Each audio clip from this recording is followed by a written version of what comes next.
Ano po ba ang mas best way mag-start sa pag-network offline or offline? Best way. Ano ang best way mag-start sa pag-network? Offline or online? Parang tinatanong, Oo, tama. Anong mas best? ano mas best? Oo. Ako kasi traditional, syempre, ang sagot ko, ang maganda kasi sa offline, yung traditional networking, diyan ka matututo ng proper skills. Diyan, home party, diyan ako nagkaroon ng audience na lasing. Diyan ako nagkaroon ng audience na doktor, ang yabang ko mag-demo. Napapaputi ko yung betadine eh. Yabang ko, may doktor, bakit pumuti? Lunok ako eh, hindi ko masagot eh. Doon ka matututo eh. Doon ka matututong mamutla. Doon matututong umurong dila mo kasi yung kausap mo mas mayaman pa pala sa'yo. Niyayabangan mo, mas marunong pa. Yes. Yung ganun ba? So online ka, ang tawag dyan street smart, sa kalsada ka matututo eh. Correct. Sa online kasi okay lang, pero based on my survey, although I've never tried online pa ng ganun ka-rigid, paminsan-minsan lang kasi, minsan Roy, ang advantage kasi, with being in the industry for so many years already, and pagkilala ka na, nagpaparecruit na sa'yo yung ibang tao.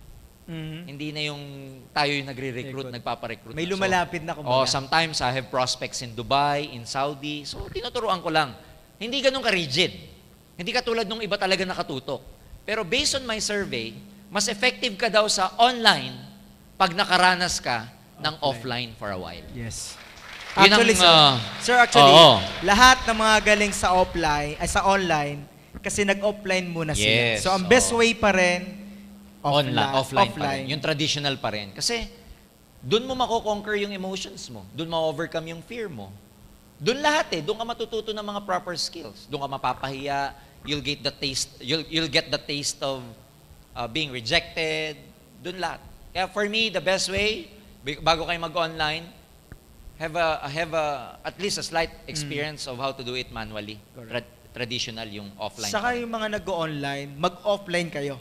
Kasi makakatulong lalo yon sa pagbibusiness nyo sa online. Yeah. Tama. So, wag niyong kakalimutan yung offline. Yung mga katulad nito. Kaya lang yung iba kasi nabubulag.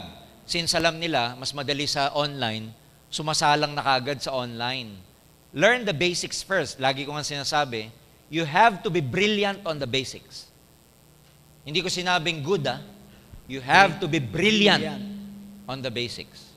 Pag sinabing brilliant, excellent. Magaling ka dapat talaga sa basic. Kasi mastery yan eh. Mastery.